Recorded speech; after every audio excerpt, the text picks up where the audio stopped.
வணக்கம். நான் ஆசிரியர் பி. அம்பிகை பாகன் பேசுகின்றேன். நான் தரமைந்து புலமை பரிசில் பரீட்சைக்கு நீண்ட காலமாக மாணவர்களை தயார்படுத்தி அதன் மூலம் பல வெற்றிகளை பெற்றுள்ளேன் என்பதை மிகுந்த பெருமிதத்துடன் தெரியப்படுத்துகின்றேன். கடந்த கால அனுபவங்களை ஆதாரமாக கொண்டும் எதிர்கால மாணவர்களுக்கு பயன் தரக்கூடிய பல ஆலோசனைகளை நான் கூற விரும்புகின்றேன். இதனை பெற்றோர்களும் மாணவ செல்வங்களும் ஓரளவு புரிந்து கொண்டால் சில வேளை நல்ல பயன் தரும் என நான் கருதி இந்த காணொலியை பதிவேற்றம் செய்கின்றேன்.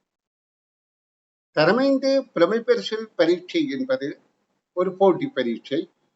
அதுவும் 10 வயது பாலகர்களுக்கு முதலாக நடத்தப்படுகின்ற அரச போட்டி பரீட்சை. இந்த பரீட்சையை வெற்றி கொள்ள வேண்டும் என்பது மாணவர்களை விட அந்த மாணவர்களின் பெற்றோர்களுக்கு மிகுந்திருப்பதை காணக்கூடியதாக இருக்கின்றது. அது தவறில்லை. ஏனென்றால் ஒவ்வொரு பெற்றோருக்கும் தங்களுடைய பிள்ளைகள் தான் மிக முக்கிய செல்வங்களாக கருதக்கூடியதாக இருக்கின்றது. அப்ப நாங்கள் எங்களுடைய செல்வங்களாக இருக்கின்ற குழந்தைகள் உயர்நிலையிலையும் நல்ல நிலையிலையும் எங்களுக்கு அந்த பிள்ளைகளை இட்டு பெருமிதம் கொள்ளக்கூடிய ஒரு உத்தமமான உயர்ந்த நிலை அடைய வேண்டும் என்று நாங்கள் விரும்புவதில் எந்த குற்றமும் இல்லை. ஆனா அந்த நிலையை அடைவதற்கு நாங்க பலரும் முயற்சி செய்கின்றோம். அதாவது பெற்றோர்களை குறிப்பாக சொல்றேன். ஆனால் அந்த நிலையை அடைய முடியாமல் பலர் தோல்வி அடைகின்றார்களே. அப்ப அதற்குரிய காரணம் என்ன? அதை நாங்க அறிந்து கொண்டால் எங்களுடைய பிள்ளைகள் எதிர்காலங்களிலாவது எங்களுடைய பிள்ளைகள் வெற்றி அடைவதற்கு நாங்கள் எங்களால் ஆன முயற்சியை செய்ய முடியும். ஏனென்றால் நாங்க பார்க்கிறோம், கனை பெற்றோர் பரீட்சைக்கு பிள்ளைகளை தயார்படுத்துவதில் மிகுந்த அக்கறையாக இருக்கிறார்கள். ஓரளவு மேலதிக பண விரயமும் செய்கிறார்கள், நேர விரயம், கால விரயம் எல்லாம் செய்கிறார்கள். ஆனா பெருபாறு பாதகமாக அமைந்து விடுவதை பார்க்கக்கூடியதாக இருக்கின்றது. அதற்காகத்தான் நான் கடந்த காலங்களில் இருந்து சொல்லிக் கொண்டு வரேன். நிச்சயமாக இந்த முயற்சியில பெற்றோரின் பங்களிப்பு மிக கூடிய அளவு தேவை என்பது. அப்ப குழந்தைகளை கற்பிக்கிறதுக்கு நாங்கள் பாடசாலை பிரத்யேக ஆசிரியர்கள் மேலதிக கற்க முறைகளை பின்பற்றினாலும் இவை எல்லாத்தையும் விட மிக முக்கியமானது பெற்றோர். ஏனென்றால் அவர்கள்தான் சரியாக பிள்ளையை வழிநடத்த முடியும். அவர்களால் தான் அதிக நேரம் விரயம் செய்து பிள்ளைகளை வழிநடத்த முடியும். அவர்களால் தான் வெற்றியை பெற வைக்க முடியும். அப்ப இப்ப கன பேர் முயற்சி செய்து தோல்வி அடைவதும் சில பேர் தான் வெற்றி அடைவதும் என்பதற்கு பல காரணங்கள் இருக்கலாம். ஒன்று விடாமுயற்சியின்மை, மற்றது பிள்ளைக்கு விளங்கிக் கொள்கின்ற ஆற்றல் குறைவாக இருத்தல். அதாவது எல்லா பிள்ளைகளும் ஒரே தரத்துல இருக்க போறதில்லை. அப்ப சில பிள்ளைகளுக்கு சில விடயங்களை இலகுவில புரிந்துவிடும். இப்ப கற்பூர கட்டியை கொளுத்தினால் எவ்வளவு விரைவாக பற்றுகின்றதோ அந்த மாதிரி விரைவாக பிடித்து விடுவார்கள். சிலருக்கு தேங்காய் எண்ணெய் விளக்கில தீக்குச்சியை கொஞ்ச நேரம் பிடித்தால்தான் விளக்கு எரிவது போல திரும்ப திரும்ப முயற்சி செய்து கற்பித்தால்தான் அவர்கள் விடயத்தை புரிந்து கொள்வார்கள்.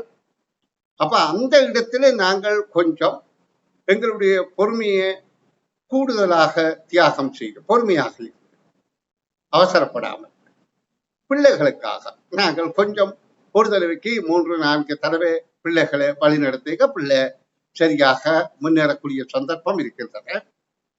இந்த பரீட்சையை வெற்றி கொள்வதற்கு மிக முக்கியமானது கடந்த கால அரச பரீட்சை தாள்கள். ஏனென்றால் அரச பரீட்சை தாள்களை ஆதாரமாக வைத்துத்தானே எதிர்கால பரீட்சையை நாங்கள் எவ்வாறு எதிர்கொள்வது என்பதை தீர்மானிக்க முடியும். அதே நேரம் அரச பரீட்சை தாளை ஆதாரமாக வைத்துத்தான் பலரும் பலவித பயிற்சித்தாள்களையும் செய்கிறார்கள். அந்த பயிற்சித்தாள்கள் அந்த எல்லை தாண்டாமல் இருக்கும் வரைக்கும் அது மிகுந்த பயனுள்ளதாக இருக்கும். அப்படி எல்லையை தாண்டி போயிட்டால் அது அபரிமிதமான திணிப்பாக முடித்துவிடும். ஏனென்றால் இது ஒரு நுண்ணறிவு சார்ந்த பரீட்சை தாள் வினாத்தாள் ஒன்று. அந்த வினாத்தாள் பரந்த பரப்புகள் 14 தலைப்புகளூடாக பரந்த பரப்பூடாக கேள்விகள் கேட்கப்படுகின்றபடியால் அதில் கொஞ்சம் பரந்த பரப்புன்றதுல அகலக்கால் விரிச்சு நிறைய விடயங்களை சொல்லிக் கொடுக்க வேண்டி இருக்கலாம். அதே நேரம் நிறைய விடயங்களை சொல்லிக் கொடுக்க போற நேரத்துல அது திணிப்பாகவும் போயிடலாம். அப்ப குழந்தைகளை சரியாக வழி நடத்துறதுக்கு குழந்தையின் மனநிலைக்கு உகந்தவாறு அதை சொல்லிக் கொடுக்க வேண்டிய கட்டாயம் இருக்கின்றன. அதை பல ஆசிரியர்கள் பின்பற்றுகிறார்கள். ஏன்னா ஆசிரியரும் தங்களை நம்பி வந்த பிள்ளைகளை முன்னேற்றணும் என்று மிகுந்த பிரியாசையாகத்தான் காரியங்களை செய்கிறார்கள்.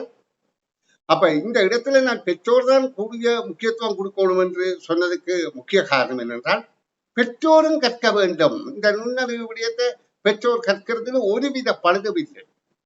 நுண்ணறிவு என்பதே ஒரு எதிர்ப்படுகின்ற சவாலை வெற்றி கொள்வதற்கு எங்களை ஒரு ஆளுமை உள்ளவர்களாக மாற்றுவது.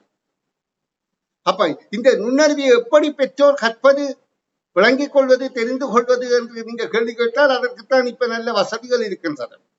நீங்க புத்தகங்களை படித்து அதுக்குள்ள ஆழ்ந்து அதுல இருந்து மெல்ல பெற்று அறிவை பெறணும் என்றதில்லை. இப்பதான் மிக இலகுபடுத்த, அதாவது வாழைப்பழத்துல ஊசி ஏற்றுவது போல இப்ப பொழுதுபோக்கு போல, அதாவது காணொளிகள் ஊடாக யூடியூப்ல நிறைய பயிற்சிகள் இருக்கின்றன.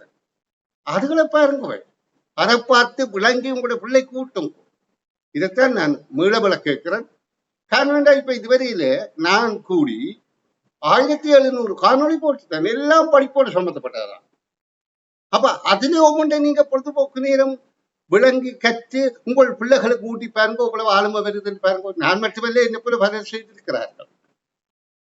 அப்ப அந்த முயற்சியை நீங்க செய்யாமல்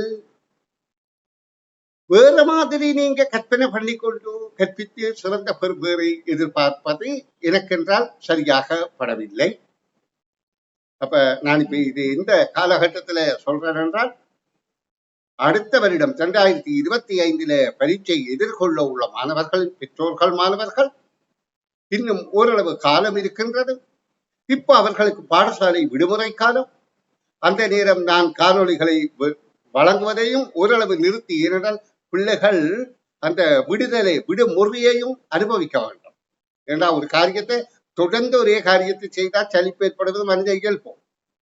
அப்ப அதுக்காக ஒரு விடுமுறை கொடுத்து அந்த பிள்ளைகளை மீள உற்சாகப்படுத்தி திரும்ப கற்பிக்கிறோம். அந்த மாதிரி நானும் இதுல ஒரு குறிக்கப்பட்ட தினங்களுக்கு விடுமுறை விட்டு கற்பிக்க இருக்கிறேன்.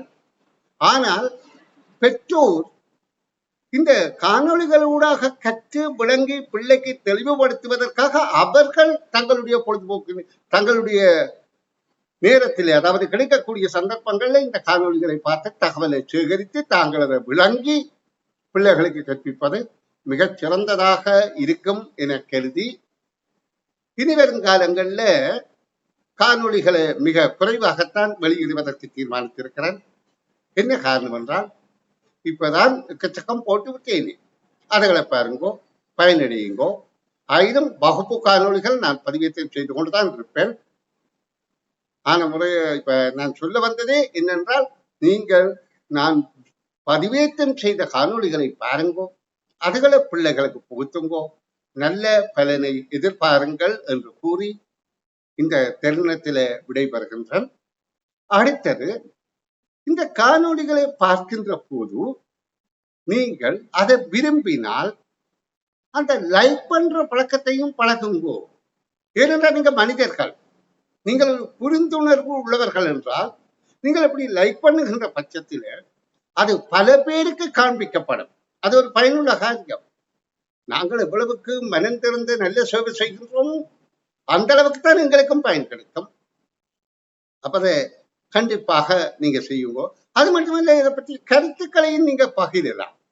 நீங்க பகிர்வது மற்றவர்களுக்கும் ஒரு அனுசரணையாக இருக்கும் என்று மிக அன்போடும் உங்களுடைய கருணையோடும் இரக்கத்தோடும் ஆர்வத்தோடும் நான் இந்த காணொலியை வெளியிடுகின்றேன். இனி நான் மட்டுப்படுத்தப்பட்ட காணொளிகள் தான் வெளியிடுவேன். காரணம் என்றால் இதுவரையில 1700 காணொளிகள் போட்டிருக்கிறேன். அதுல 1000க்கும் மேற்பட்ட காணொளிகள் ஒவ்வொரு பரீட்சைத்தாள் வினாக்களுக்கு விடையளிக்கிற காணொளிகள். அப்ப அதை கற்று நீங்க உங்களுக்கு பிள்ளைகளை ஊற்றுவதை நான் எதிர்பார்க்கின்றேன். இரண்டா பிள்ளை தானாக அதை கற்று புரிந்து கொள்ள முடியும் என்றாலும் கொஞ்சம் கடினமாக இருக்கும். நீங்க அதை கற்று விளங்கப்படுத்துகின்ற போது நல்ல பலன் கிடைக்கும் என்பதை கருத்தில் கொண்டு அதனை கூறிக்கொண்டு இந்த காணொலியை நிறைவு செய்கின்றேன். வணக்கம், நன்றி.